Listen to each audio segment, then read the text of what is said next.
বিদেশ যায় চুরি করছে, চুরি করে খাইছে ধরা, দিছে হাত কাইটা, অহন তার এক হাত নাই।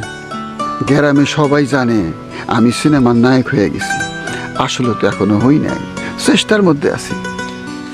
সবাই জানে আমি 11টা ছবি শুটিং করতেছি, 1 থেকে 2 বছর পর সব ছবি রিলিজ পাইব, আমি হমু দেশের বিরাট নায়ক।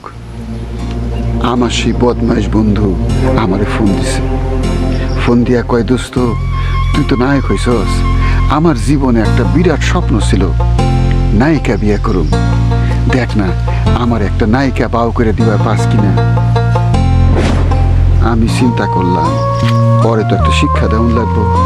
আমি কইছি হ, একজন নায়িকা আছে নতুন, কেবল কাম শুরু করছে, আমি তারে বাউ করে দিবার পারি।